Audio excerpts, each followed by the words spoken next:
බලන්න උත්තේ පප්.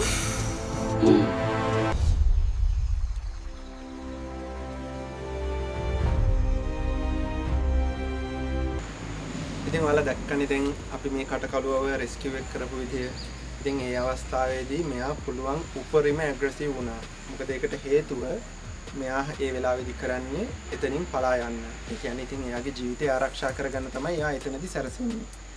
නමුත් අතට ගත්ත වෙලාවේ ඉඳලා මේ සතාගේ කිසිම හැලහොල්මනක් නැහැ. කියන්නේ සතා මොමන්ට් තියෙනවා. නමුත් ඒ වුණාට මෙයා හපා කන්නවත් ඊට පස්සේ අනතුරක් කරන්න උත්සාහ කිරිල්ලක්වත් නැහැ. දැන් මෙයාගේ කට ඇතුළට අත දැම්මත් මෙයා කරන්නේ එකම දේ පුළුවන් තරම් එතනින් අපේ අතින් ගැලවිලා වෙන තැනකට යන්න තමයි. එතන සබාධම පරිසරයට එකතු වෙන්න තමයි එයා හදන්නේ. මේ වගේ සර්පයෝ අනිවාර්යයෙන් මේ සබාධම ඇතුළේ ඉන්න ඕන. එහෙම හිටියේ නැතිනම් මේ සත්තු විනාශ වෙලා ගියොත් අනිවාර්යයෙන් මේ සමතුලිතත්වය බිඳ වැටිලා පරිසර පද්ධතිය විනාශ වෙලා යනවා. ඉතින් කටකළුව ගැන සම්පූර්ණ සවිස්තරාත්මක විස්තරයක් මම බලාපොරොත්තු වෙනවා ඔයාලට බෙදා ගන්න. ඉතින් හැමෝටම ආදරෙන් මතක් කරනවා දිගටම වෙනම channel එකක් එක්ක රැඳිලා ඉන්න කියලා. අපි බලමු මේ සතා පරිසරයට නිදහස් කරන එක. ඒ වගේම මේ සතාව නිවසකට නැවතත් ආවොත් අපි කොහොමද එයාව හඳුනගන්නේ, කොහොමද එයාව එතනින් අයින් කරගන්නේ, ආරක්ෂිතව ඉවත් කරගන්නේ කොහොමද කියලා ඉදිරියේදී විස්තරාත්මකවම වීඩියෝ එකක් මම ඉදිරිපත් කරන්න බලාපොරොත්තු වෙනවා. ඉතින් ඔයාලට කටකළුව ගැන තියෙන ගැටලු ටික, සර්පය සම්බන්ධව තියෙන ගැටලු ටික කමෙන්ට් එකක් දාන්න. ඒ දේවල් වලට උත්තර වගේම සත්තු ගැන සර්පයන්ව අයිඩෙන්ටිෆයි කරගන්න විදිය ගැන වීඩියෝ සීරීස් එකක්ම ඉදිරියේදී දෙන්න බලාපොරොත්තු වෙනවා. ඉතින් ඔයාලා සර්පයෝ ගැන සත්තු ගැන දන්න දේවල් වලට වැඩිය ඇත්තටම ගොඩක්ම තියෙන නොදන්න කාරණා. ඉතින් ඒ සර්පයෝ සම්බන්ධව තියෙන නොදන්න කාරණාත් බලාපොරොත්තු වෙනවා ඔයාලත් එක්කම බෙදා ගන්න. ඔයාලට කියන්න මේ දේවල් අපි අදහස් බෙදාගමු මේ විදිහට.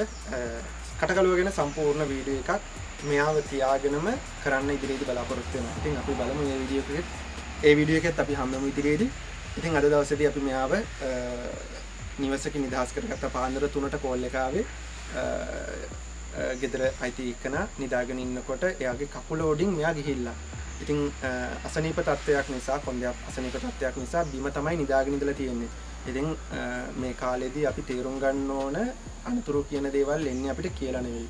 ඉතින් හොඳටම දේ තමයි මේ අවස්ථාවේදී ඉතින් අසනීප තියෙනවා. අපි දන්න හැමදේම. නමුත් බිම නිදාගන්න එක ගොඩක් අනතුරුදායකයි. මොකද මේ සර්පයාත් එක්කම මේ සර්පයාගේ පිටිපස්සෙන්, මොකද මේ සතාව ආහාරයට ගන්න උග්‍ර විෂ සර්පයෝ ඉන්නවා. අපි දන්නවානේ. කියන්නේ සර්ප භක්ෂක සත්තුත් ඉන්නවා. දැන් මෙයාලා පරිසරයේ ඉන්න මී පැටවෝ, ගෙම්බෝ, ඊට පස්සේ ලේනු වගේ සතු තමයි ආහාරයට ගන්නේ. නමුත් සර්පයන්ව පමණක් ආහාරයට ගන්න සර්පයෝත් ඉන්නවා. අපි දන්නවානේ ඉලිපිටේ කුලයට අයත් වෙන නාගයා, තෙල් කරවලා වගේ උග්‍ර විෂ සර්පයෝ කරන්නේ තමන්ගේ වර්ගයාවත් ගෙනිනවා. ඒ වගේම අනිත් සර්පයන්වත් සර්ප භක්ෂණයක් කරනවා. ඉතින් හොඳම කාරණාව තමයි මේ වෙලාවේදී මේ අධික උෂ්ණ කාලයක් දැන් මේ කලාපයට යන්නේ. ඉතින් ඒ නිසා සර්පයෝ ගෙවල් වලට එන්න පුළුවන්, ගොදුරු හොයාගෙන, වතුර හොයාගෙන, අපි නාන තැන් වල ඉන්න පුළුවන්, බාත්රූම් ඇතුලේ ඉන්න පුළුවන්. ඉතින් හොඳම දේ තමයි මේ වෙලාවේදී බිම නිදියන්න එපා. මොකද මේ සර්පයා විෂ නැහැ. නමුත් කකුලේ උඩින් ගියාට පස්සේ මට අමතුමක් ආවා. ඉතින් මම යාව තියාගන්න ඕන විදිහට ඔයාලා දැක්කනේ. මෙයා වහලා තිබ්බේ ගෙදර කෑම මේස උඩ තියෙන කෑම කූඩෙන් වහලා තිබුණා. ඉතින් ඒ අවස්ථාවේදී කරන්න තියෙන ආරක්ෂිත දේ තමයි අපිට කරන්න වෙන්නේ. ඉතින් මේ සතාව එළියට යවාගෙන විදිහක් නෑ. ටයිල් පොළව ගොඩක් දුරට ඉස්සරහට යනකම් යන්න ඕනේ. ඉතින් මෙයාව තල්ලු කරගෙන විදිහකුත් නෑ. ගෙදර ඉන්නේ දෙන්නයි. කාමරේ කෙනෙක් ඉරලා ඉන්න අනිත් එක්කනට එළියට එන්න විදිහක් නෑ. ඉතින් කොහොම හරි අවස්ථාවේ තිබ්බා සතාව වහගත්ත කූඩෙන්. ඊට පස්සේ ඉතින් මම දැන් ඇවිල්ලා සතාව ගන්නකම් ඒ කට්ටිය එළියට වෙලා හිටියා. ඉතින් දැන් හොඳම කාරණාව තමයි මේ වෙලාවේදී අපි මේ දේවල් වලින් අපි තේරුම් ගන්න ඕන සර්පයෝ ඕනම තැනක ඉන්න පුළුවන්. අපේ ගෙවල් ආශ්‍රිතව වටපිටාවේ ගෙවල් ඇතුලේ ඕනම තැනක ඉන්න පුළුවන්. අපිට ඒක කියන්න බෑ කොතනද ඉන්නේ කියලා. මොකද මේ සත්තු එන්නේ අපේ ඉඩම් අල්ල ගන්නවත්, අපිට දෂ්ට කරලවත්, අපිට අනතුරු කරන්නවත් නෙවෙයි. මෙයාලා එන්නේ ගොදුරු හොයාගෙන. ඉතින් ඒ ගොදුරු නැති වෙන විදිහට මම ඊට කලින් වීඩියෝ එකත් ඔයාලත් එක්ක බෙදාගත්තනේ. සර්පයෝ ගෙවල් වලට එන්නේ ඇයි? ඇත්තටම එන්නේ ගොදුරු හොයාගෙන. ගොදුරු සහ වතුර ජලය හොයාගෙන තමයි එන්නේ. ඉතින් ඒක අවම කරගන්න ඕන අපි. ඉතින් අපි මේ සතාව උප්පරිම ආරක්ෂිත විදිහට එතනින් අපි මුදව ගත්තා.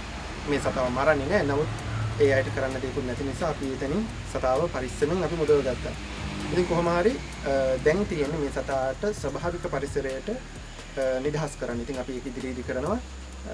මේ සතා ගැන වීඩියෝ එකක් කරා. අපි ඊට පස්සේ මෙයාව අයිඩෙන්ටිෆයි කරගන්නේ කොහොමද කියන එක ගැන විස්තරාත්මකව වීඩියෝ එකක් කරා. ඊට පස්සේ මෙයාව කැලේකට නිදහස් කරනවා. ඉතින් හැමදාමත් වගේ ආදරෙන් මතක් කරන්න තියෙන්නේ වෙනම view channel එකත් එක්ක දිගටම රැඳිලා ඉන්න.